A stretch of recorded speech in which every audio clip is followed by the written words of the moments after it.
Bonjour, merci de nous regarder aujourd'hui en direct sur EBS pour notre point de presse quotidien virtuel. Nous sommes le vendredi 29 mai. So this press room had quite a heavy schedule over the past few days and this morning as well. So I hope you can bear with us a little more. Let me start with the President's agenda for next week. Wednesday, of course, the President will chair the weekly meeting of the College. And on Thursday, the President will address the Global Vaccine Summit hosted by the United Kingdom. Now, let me call on Marta for an announcement on macro-financial assistance to Ukraine.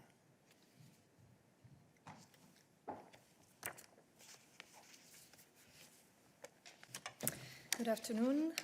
The Commission, on behalf of the EU, has approved the disbursement of a 500 million euros loan to Ukraine as part of its fourth macro-financial assistance, or MFA program. The disbursement comes following the implementation of all agreed policy actions with the EU and for its new IMF program as well. With this disbursement, the EU has now provided Ukraine with 3.8 billion euros in loans under MFA programs since 2014. And this is the largest amount of MFA that the EU has disbursed to any single partner country. The EU is also preparing to make further MFA loans of 1.2 billion available to Ukraine as part of its efforts to help limit the economic fallout from the coronavirus pandemic in partner countries. And more details are available in the press release we have just published. Thank you, Marta. Then, as you know, Monday is a bank holiday, so we will resume our press activities on Tuesday with a final series of press conferences related to the MFF and to Next Generation EU. At 10 a.m., we will have a press conference with Commissioner Lenarčič on rescue and humanitarian aid. This will be followed by a press conference with High Representative Vice President Borrell and Commissioners Urpilainen and Várhelyi on the external action finance instruments in the next MFF. Obviously, we will then have our daily online press briefing. And then finally, to close our series of press conferences, we will have a press conference by Commissioners Wojciechowski and Sienkiewicz on the Common Agricultural Policy and Common Fisheries Policy proposals in this context. Enfin, je termine avec les vidéoconférences du jour. La commissaire Maria Gabriel participera à une vidéoconférence des ministres chargés de la recherche. Ils échangeront sur le rôle que la recherche et l'innovation peuvent jouer dans la relance de l'Union européenne après la pandémie et comment cette crise peut éclairer la transformation future de l'espace européen de recherche. Une conférence de presse est prévue à 13h15 avec la participation de Madame Gabriel. Puis, cet après-midi, les ministres européens responsables de la politique spatiale discuteront du rôle des données, technologies et services spatiaux de l'Union européenne pour favoriser une reprise économique verte et durable après la crise. Enfin, le haut représentant et vice-président Borrell préside aujourd'hui la vidéoconférence du Conseil des Affaires étrangères. Il tiendra une conférence de presse à 13h que vous pourrez regarder sur EBS. Et comme d'habitude, dans ce contexte, nous vous demandons de réserver vos questions de politique étrangère pour cette conférence de presse. Avec ceci, nous pouvons passer à vos questions et je passe en premier la parole à David Carretta. Oui, bonjour et merci Eric. David Carretta, Radio Radicale. Deux questions si je peux, je crois à toi. La première, c'est sur le Recovery Package. On a vu dans les médias en général des projections internes à la Commission sur les clés de répartition du Recovery Instrument entre États membres. Je voulais savoir si vous allez publier un document officiel sur ça et si vous allez publier aussi les projections par rapport au budget européen en termes d'allocation pour la PAC, pour la cohésion et les projections des contributions nationales. Vous avez fait ça en mois de novembre pour garantir la transparence. C'était très utile pour nous et pour évidemment aussi les citoyens européens. Et ma deuxième question, ce serait sur les remboursements, les vouchers, etc. Je ne sais pas s'il a posé maintenant ou si tu veux plus tard. Merci. David, la deuxième question, on reviendra sur ce sujet. Sur ta première question, alors il y a effectivement deux notions différentes dont il faut tenir compte. La première, c'est ce que tu appelles à juste titre les clés de répartition, qui sont des formules reprenant les différents critères qui vont servir de base pour le calcul des allocations possibles, des sommes préallouées aux États membres au titre de certains programmes. Je voulais vous dire que nous sommes en train en fait d'adopter les documents au fur et à mesure, comme je vous l'avais annoncé mercredi. Certaines des propositions de la Commission ont été adoptées en fait hier. C'est celles qui ont fait l'objet des conférences de presse. Suite à cette adoption, des documents ont été envoyés au Conseil avec les clés de répartition. Dans certains cas, les montants et dans d'autres, non. Et donc ça, c'est la deuxième notion. Il y a sur base de ces clés de répartition, dans certains cas, des calculs qui ont déjà été faits. C'est le cas, par exemple, pour le Recovery and Resilience Facility.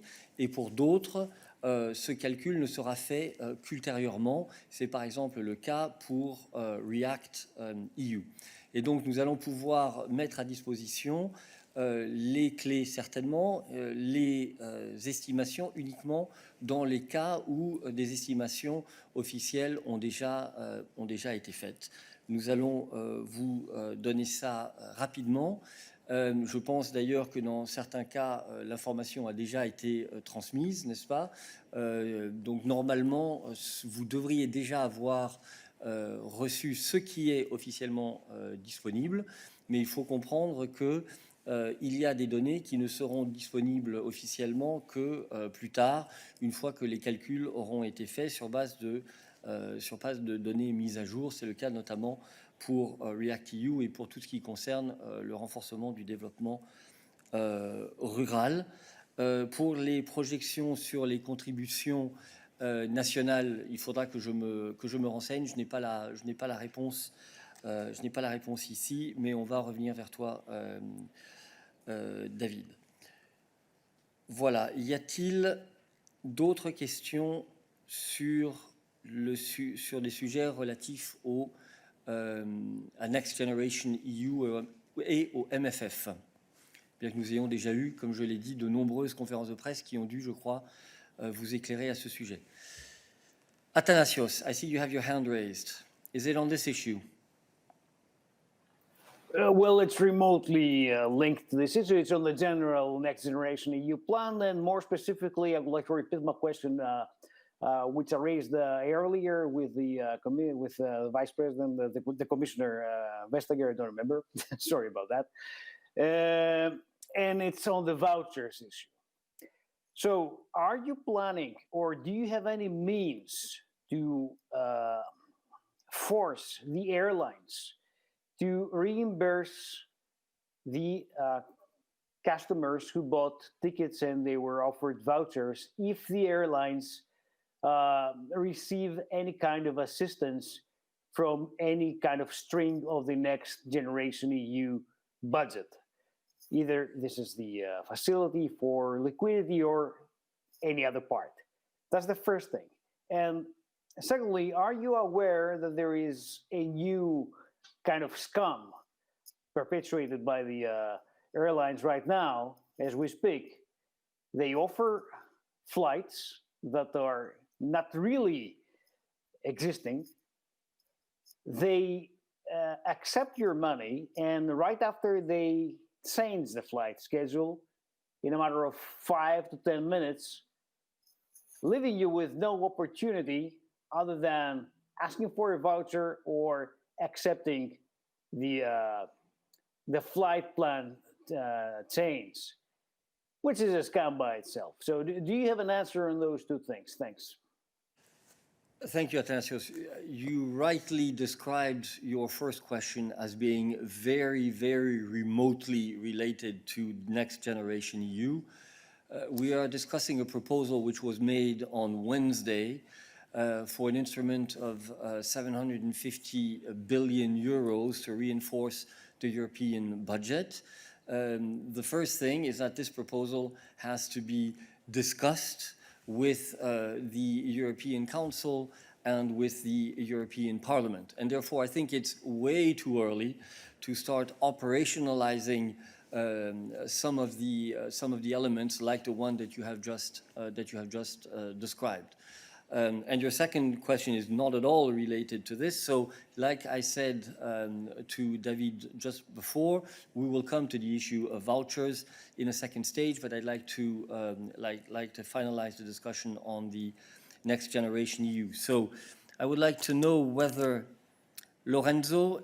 I would like to ask all of you to only keep your hand raised, Lorenzo, Stefan, Oliver, Mose, if those questions are related to Next Generation EU, the proposals from Wednesday. If not, to unraise your hand, but it seems to be the case, so we move to Lorenzo.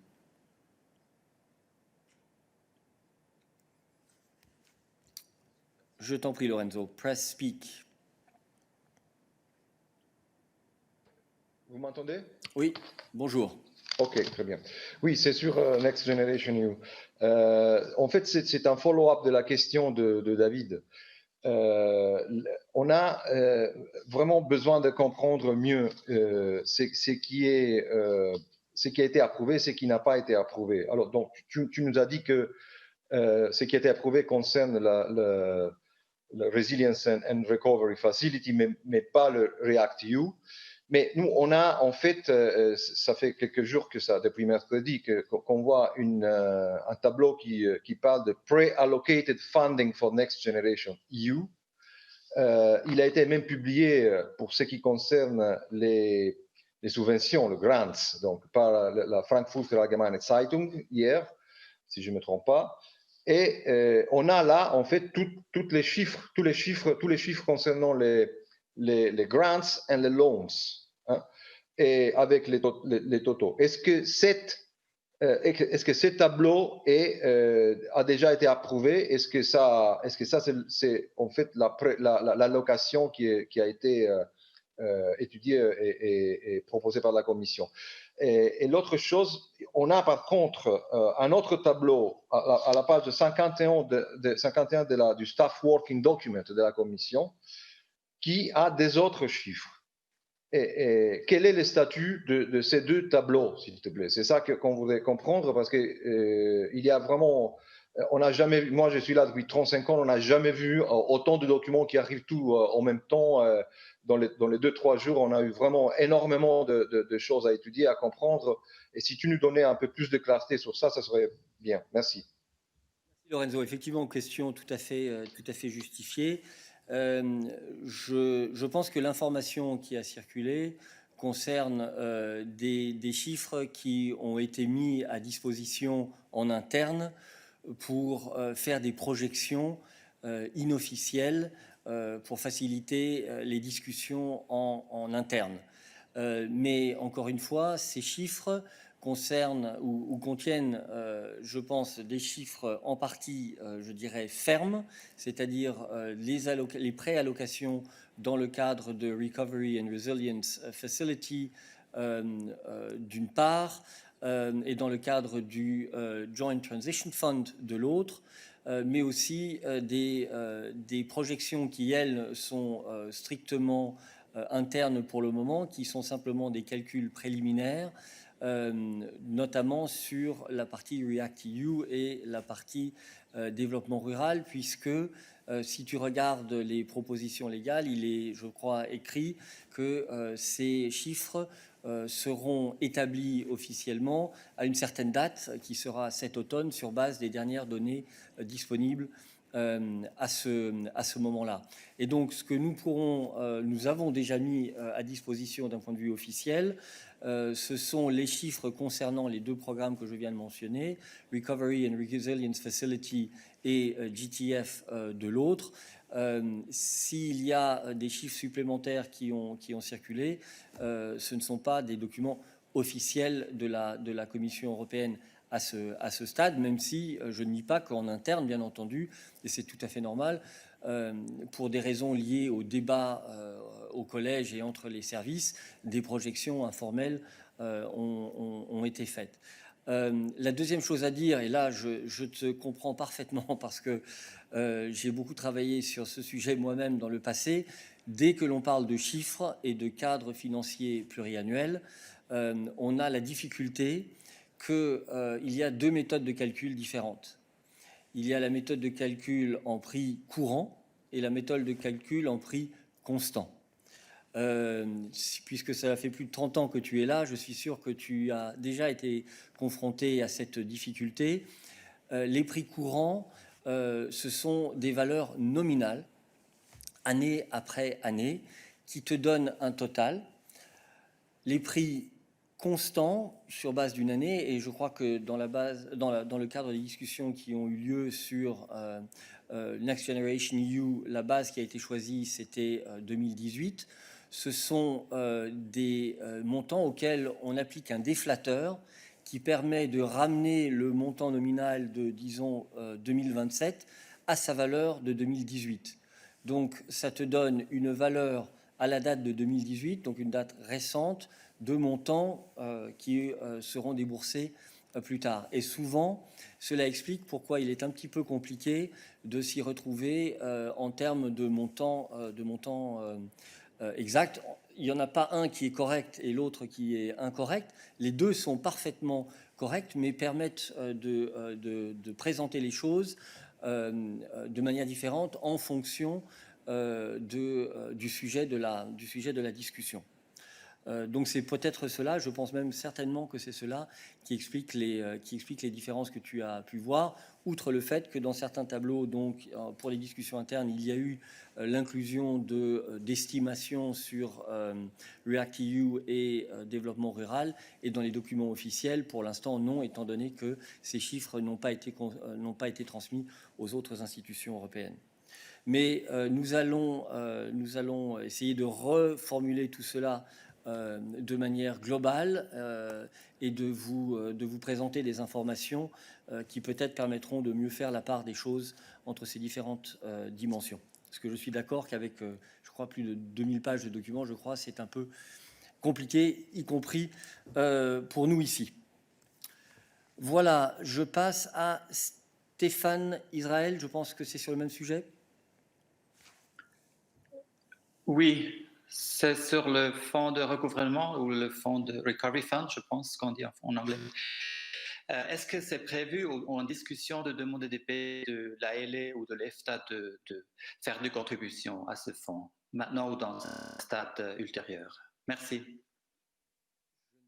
Nous avons la réponse à cette question. Stéphane, je ne sais pas si tu as eu l'occasion de la poser hier pendant la conférence de presse qui a eu lieu à ce sujet, mais donc nous reviendrons vers toi sur ce point, sauf si je regarde Balázs.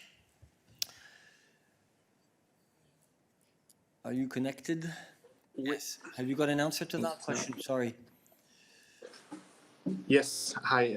So in terms of this particular question, I can tell you that the funding of the RRF will be provided on the basis of grants and loans.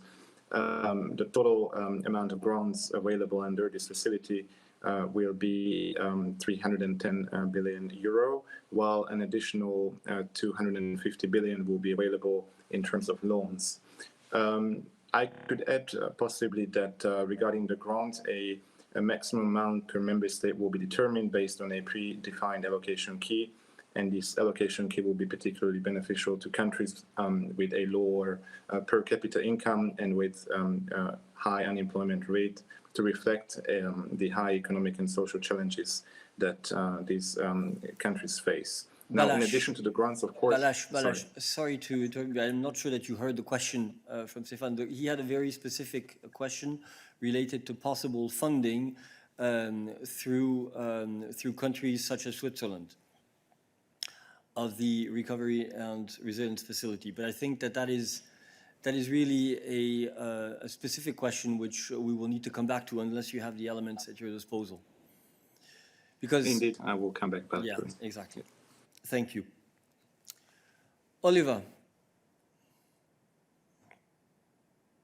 Grimm, welcome back. Do you hear me? Yes, we Hello. do. Hi. Super.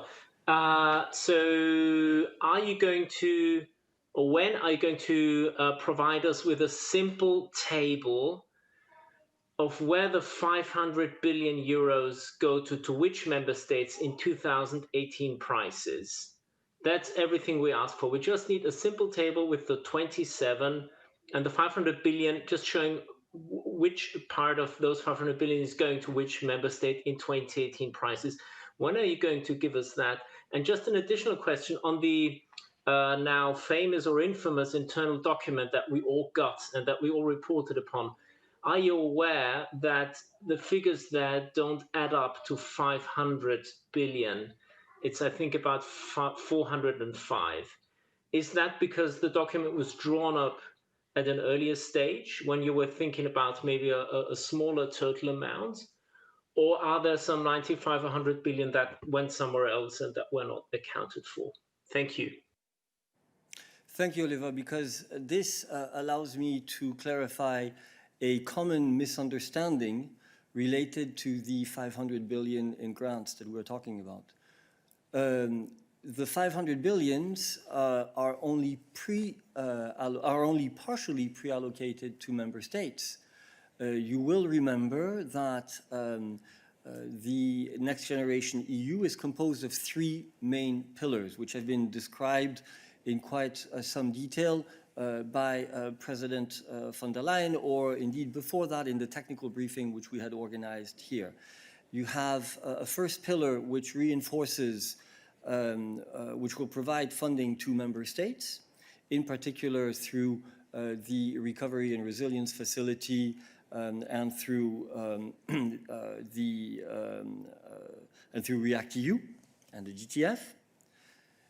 But you also have two other pillars, which are not meant specifically for the member states, but for example, the second pillar will help provide funding to companies, businesses, wherever they are in Europe. And in fact, you just had a press conference before this midday briefing. In fact, you had two press conferences which described this pillar, the Solvency Instrument and the InvestEU and Strategic Investment Facility.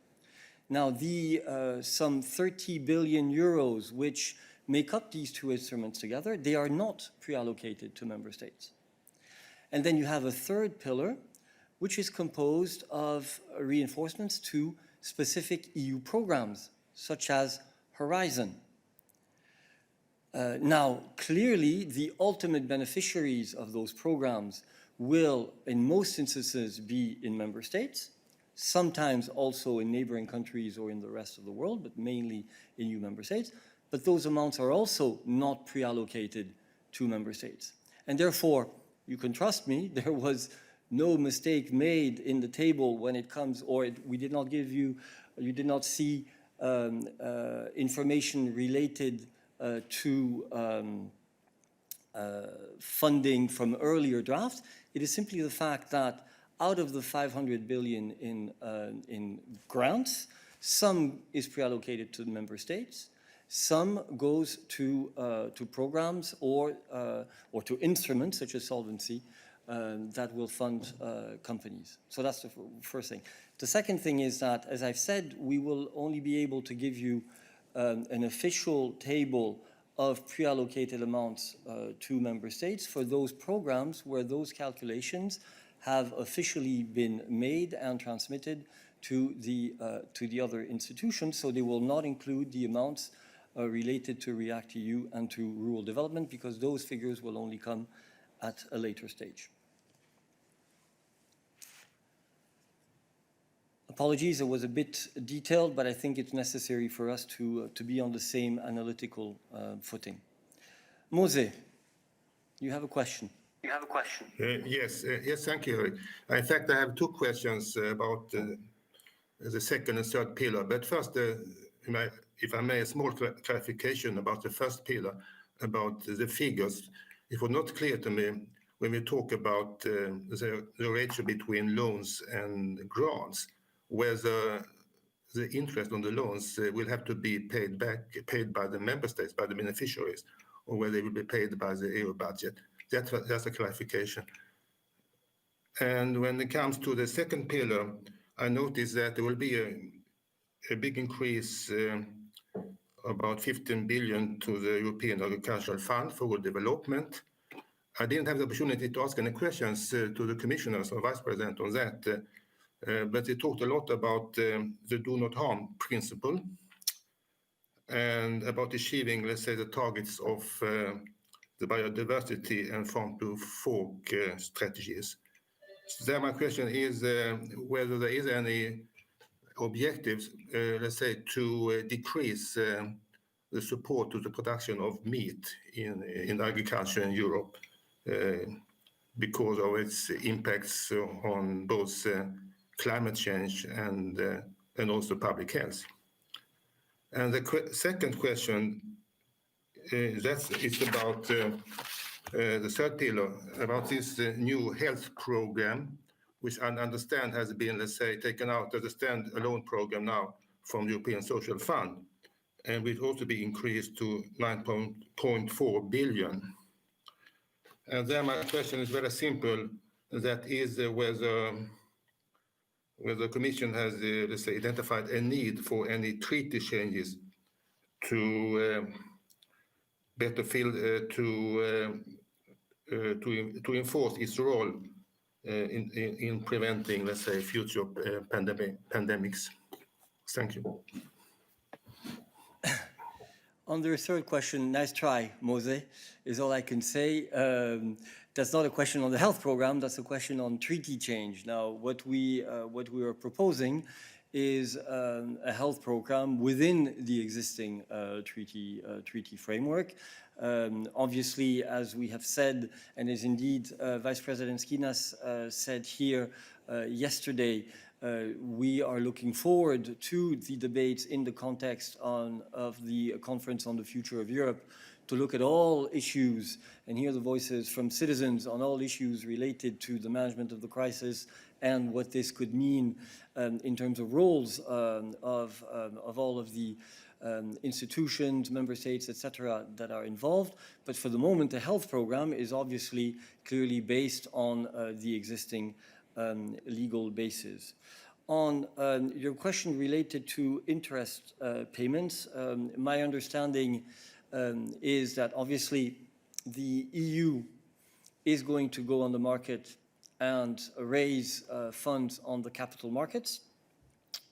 It will do so with its AAA rating, and that, of course, will imply the reimbursement of interest payments. And these would be done through the EU budget, through the annual budgets, over the course of the next multi-annual financial frameworks. As far as interests are concerned, from the next multi-annual financial framework, as far as capital is concerned, only as of 2028. So indirectly, obviously, we will, when I say we, EU institutions and member states, will have to repay those interests to the capital markets, which is why we have also made proposals for the raising of new own resources that would help us cover those interest costs related to the loans which will have been taken. On the do not harm principle, I would like to pass the floor to Vivian.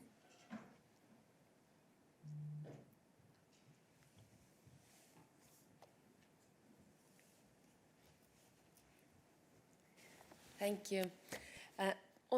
Moses, as you correctly pointed out, the Next Generation EU does have as its principle when it comes to green funding that all the funding done under the Next Generation EU should be carried by the idea of this do no harm, do follow the principles that we put in place in the European Green Deal, in our environment policies, climate policies, and so on. So this will apply to the whole of this Next Generation EU financing. Thank you very much. David from Politico, is your question on this issue as well? Yes. Hi, Eric. Hi, David. Thanks so much. Can you hear me okay? Yes, thank you. So we've had roughly 48 hours to digest this grand package, and I wonder if you could help me with something that I can't quite understand. Sort of contradictory messages we've heard. On the one hand, this is portrayed as a near Hamiltonian moment, a threshold moment for how the EU does business, and at the same time, the president, when she spoke, was very clear that this is a one-off, an emergency response. And I wonder, in your mind, and having sat through all these meetings, because you've obviously been briefed to answer all of our questions, what's your sense of it? Which is it? Is it a fundamental change in the way the EU does business?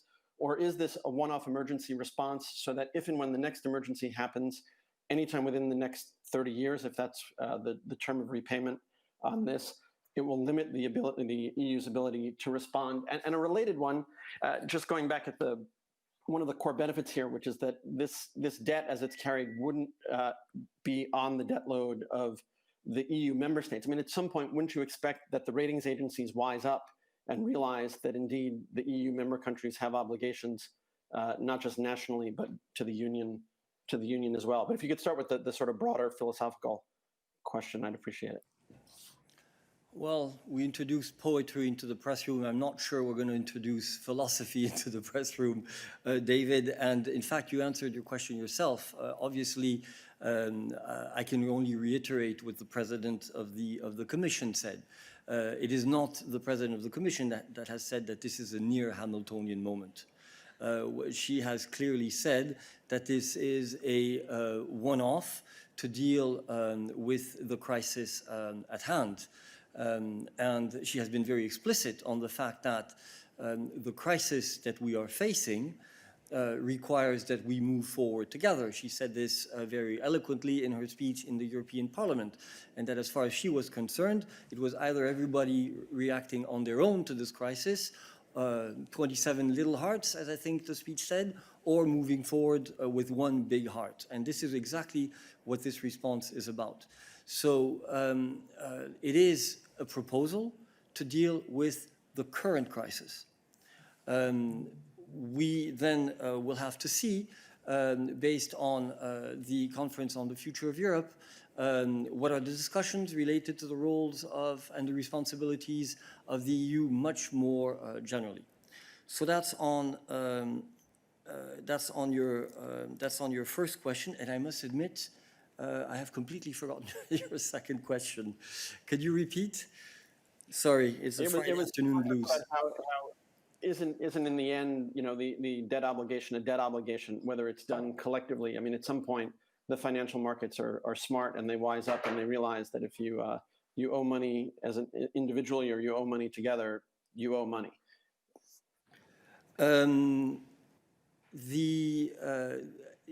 It's very difficult for me to get into the minds of rating agencies, and I would definitely not try.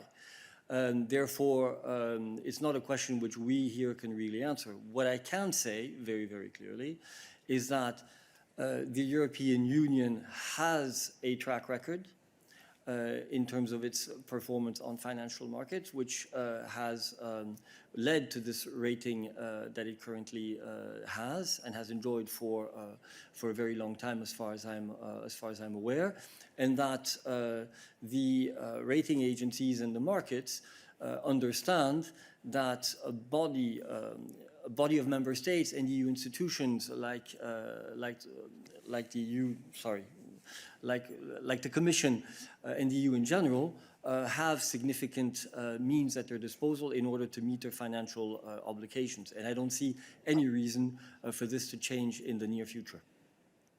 So just to follow up, would you say then that that the core funding mechanism here, it's unfair to refer to this as a gimmick?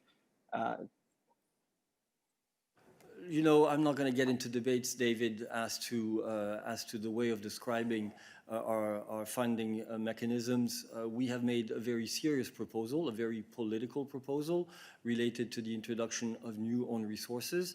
It's very ambitious, so it is definitely something that should be taken very, very seriously.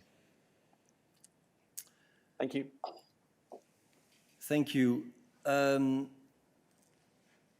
I would like to make sure that the hands of Nikolai and Anna, who are raised, relate to questions on this issue. No. Okay, thank you very much. Then let's go back to the issue of vouchers. David, you had the first question on this. Go ahead.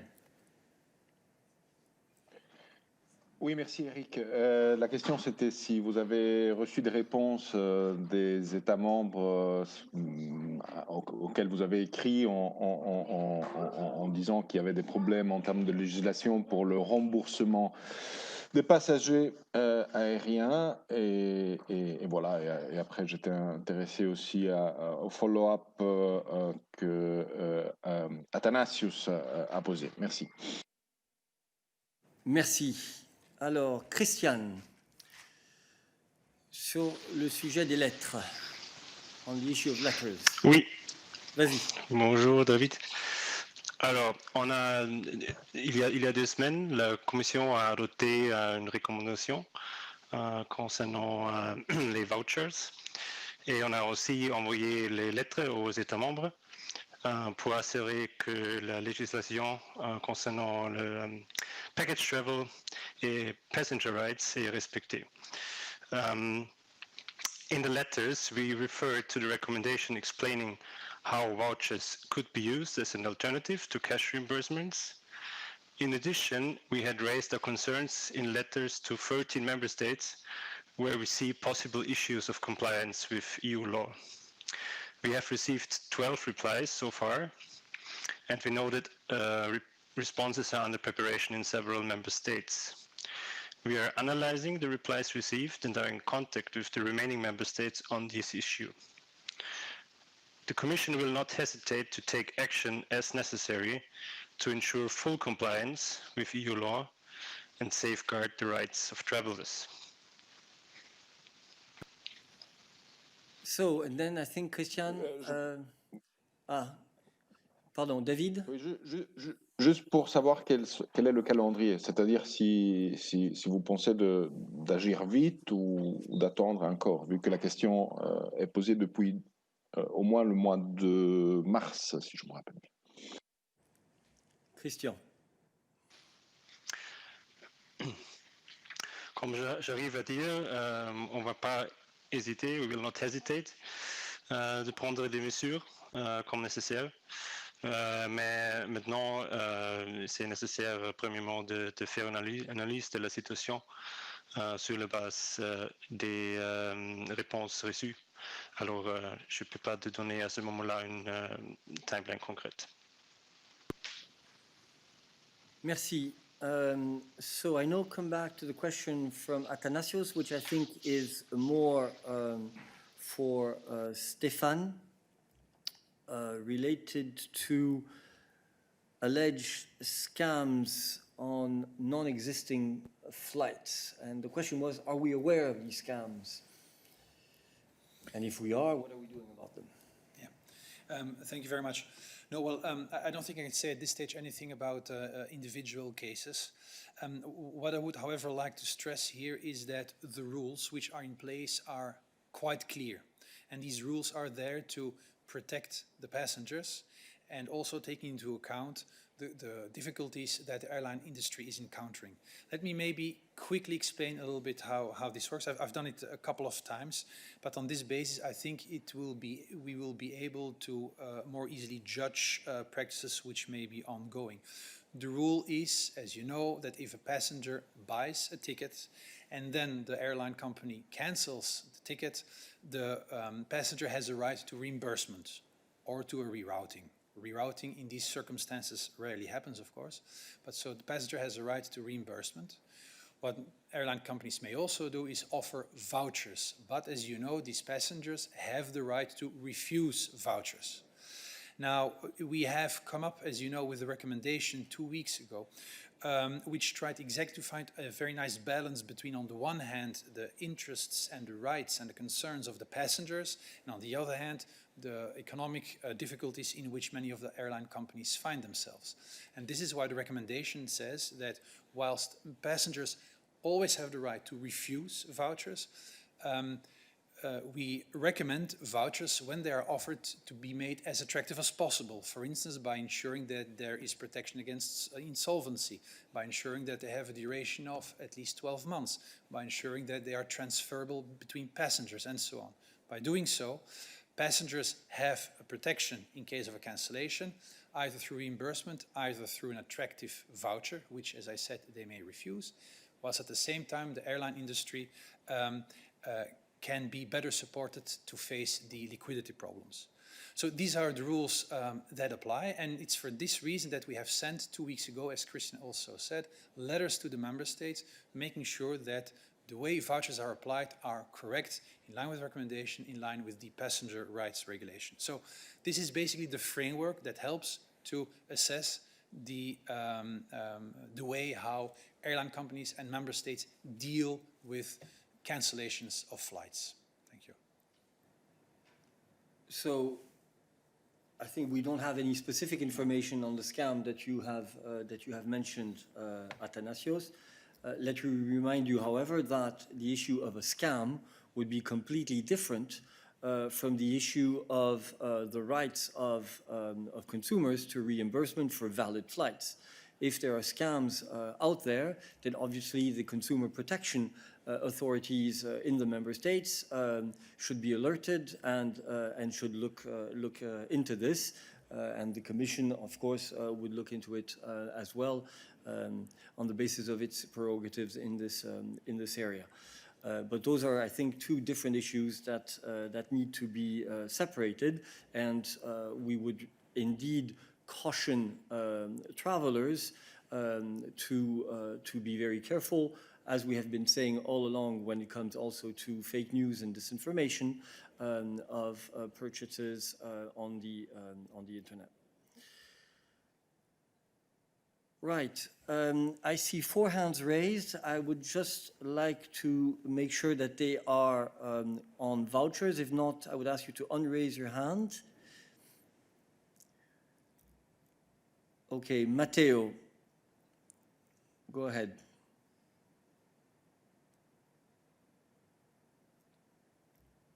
Press the speak button. Can you hear me now? Yes, we can. Okay, thank you, Eric. Just a quick follow-up. Can we know the name of the countries, the 12 countries that answered to the letter you sent, or at least if these 12 countries are in the list of the 13 to which you address your concern? Thank you. Okay, that would be a question for Christian. Reminds me of math courses in my youth. Deux ensemble. What is the overlap between the two lists? Yes, we did the math this morning. We had the same instinct as you. So out of the 12 plus 1 member states where we see issues of compliance with EU law, we have received 10 replies, and I can also name them here for you. These are Bulgaria, Belgium, the Czech Republic, Spain, Croatia, Italy, Luxembourg, Malta, Poland, and the Netherlands. And to come to the full number of 12 replies received, you can add also Germany and Finland, which were not in the list of those where we had concerns. Thank you. That's very clear. Any other questions on vouchers? I don't see any. Then, thank you. I would like to move to Anna. You had asked for the floor, Anna, on something else.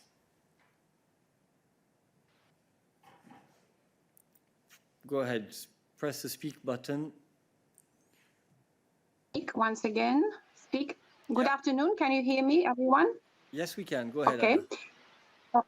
So I have a question to Peter Stano about Libya, because yesterday there was a signature of memorandum of understanding between Maltese Prime Minister Abela and Chair al-Sarraj that they would act bilaterally on handling the problem of migrants. So my question is, what is the reaction of the European Commission on this bilateral activity? Because also on the sidelines of this meeting, they expressed their reserve with the Irini mission. That's it. Thank you, Anna. You may have joined us after the beginning of the press briefing, where I announced in particular the video conferences and press conferences which are taking place today. The High Representative and Vice President is taking part in a video conference of Foreign Affairs Ministers today. In fact, if you are quick, you could join the press conference with him, which is supposed to start in approximately 10 minutes, assuming that the press conference goes ahead as scheduled. It might be a bit late, and I would invite you to ask your question directly during that press conference. As for all other foreign affairs related questions today. So I now, let's move on to other issues, non-foreign affairs related. Nikolai, please. Yes. Can you hear me? We can. Go ahead, Nikolai. We can. Great. Nikolai Nielsen, The Observer. I just wanted to, and again, I joined a bit late, so if this was already addressed, my apologies. I wanted to get a comment about what is happening in Greece. I understand that some 10,000 migrants and refugees face evictions coming Sunday. And I ask this because I recall the European Commission offering Greece some 350 million euros for housing, and now thousands of people face evictions. If you could perhaps comment on that and what your analysis is, that'd be grateful. Thank you. Okay, this is a question for Adalbert.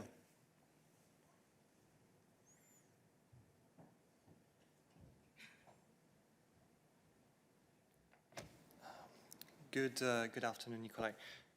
As you say, indeed, the Commission has been very active in supporting the reception system for asylum seekers in Greece.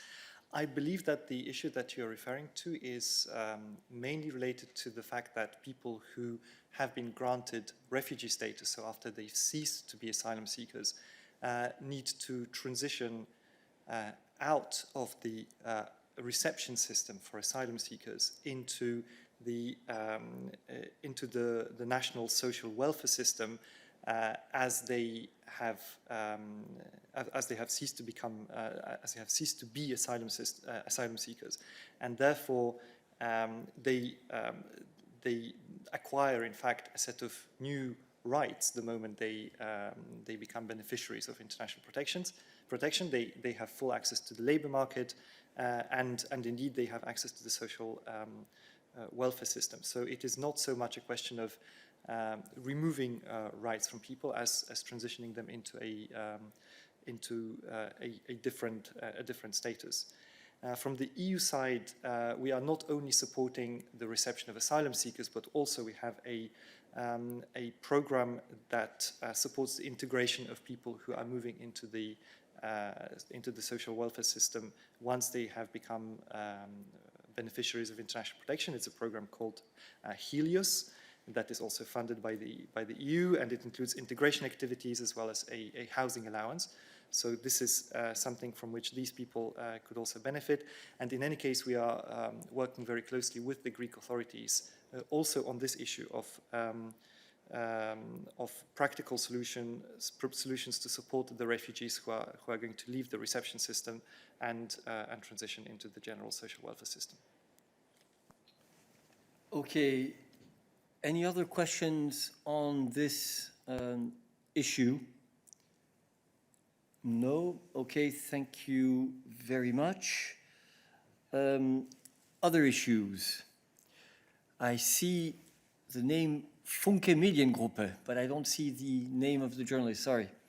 Christian Kerl, sorry Christian, couldn't see your name.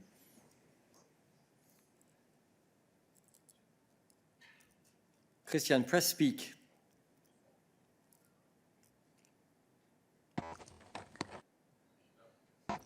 Always the same. I'm sorry. Excuse me. A question about the post-Brexit talks. The British government has announced that Prime Minister Johnson will join the talks in June. David Frost said this week London expects talks on highest level, and Johnson will therefore take part. So what could you tell us about this? Will President von der Leyen meet with Mr. Johnson in June? And in general, would it be a good idea to meet on the highest level? Sorry, you mean for the next round of negotiations?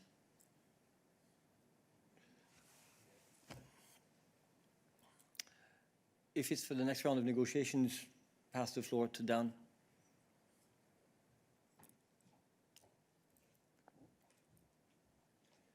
Thanks very much, Christian, for your question. I think you're referring to the high-level conference in June. I don't yet have a date to confirm, or indeed the format to confirm that, but we can come back to you once that has been settled. Yes. I think we should not confuse two things. The actual formal negotiations, which take part and are led on the side of the EU by Michel Barnier, and the high-level conference, which is not related to the negotiations per se only, but indeed to the overall framework of our relationship with the UK. But those arrangements are not yet settled. Okay, let's move on. Martin. Yes, hi. I'd like to move on to the reopening of borders, if you can hear me. Yes, we can. Go ahead.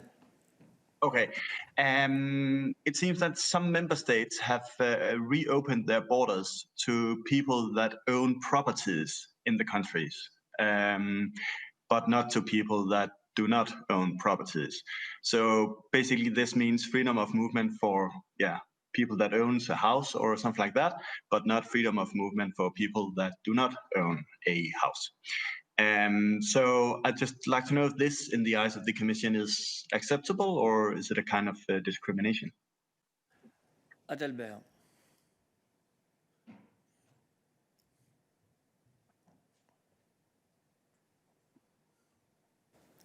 Thank you for summoning me again to the podium. I do not have, I have to say, specific information about the particular practice that you're referring to. In general terms, I think you can find quite a lot of information about how we see the progressive lifting of restrictions towards different categories of travelers and different member states and regions of member states, depending on the epidemiological situation and on other considerations. As well in the documents that we adopted on the 13th of May regarding the progressive restoration of free movement in Europe and progressive lifting of restrictions and of course non-discrimination against in terms of nationality and also in terms of the different areas of the EU that are in a similar epidemiological situation is a key principle in this regard. Thank you. Any other questions for Adalbert on the issue of borders? I do not see any other questions for you. So, Mose, I think you wanted to come back on another issue.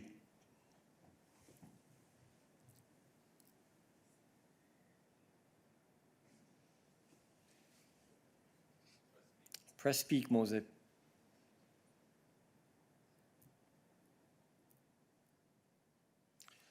Okay, perhaps this is simply a technical issue. Do we have any other questions for us today? My screen has frozen. Tommaso. What happened? What happened? Okay. Mose, okay. Go ahead. Mose, okay. Go ahead. I'm sorry. Yeah, okay.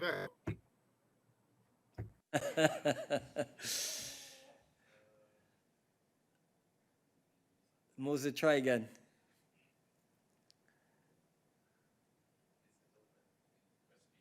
Press speak. and speak.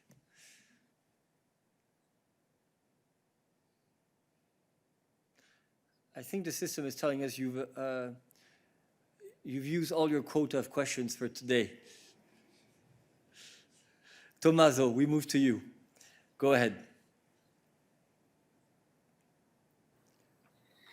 Okay. Good morning. Thank you for the floor. It's just a question on an health issue.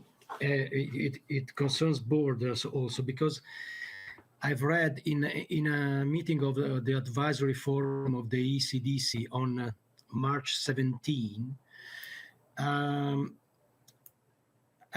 civil servant of the Commission said that among the stuff which was blocked at the borders, there was bone marrow, which is used to cure very serious disease in blood tumors and very serious pathologies. I wonder if the Commission can say if there were any other vital issues which were blocked at the borders during the first phase of border closures, uncoordinated border closures, and also if you have any comment about this, because from this fact, I presume that you have dealt with huge problems and serious problems. Thank you so much. Stefan.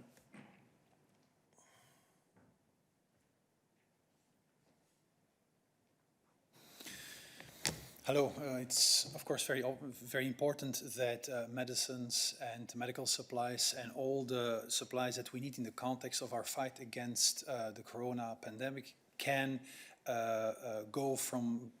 cross borders, which is, by the way, one of the reasons why we adopted very early in the process border guidelines, which is also one of the reasons why we adopted the Green Lanes guidelines, which make it possible to make sure that the crossing of such essential medicines and supplies can be guaranteed, because we're talking about medical elements here. And so through these guidelines, the Commission obviously tried to ensure that no such problems can arise at the borders.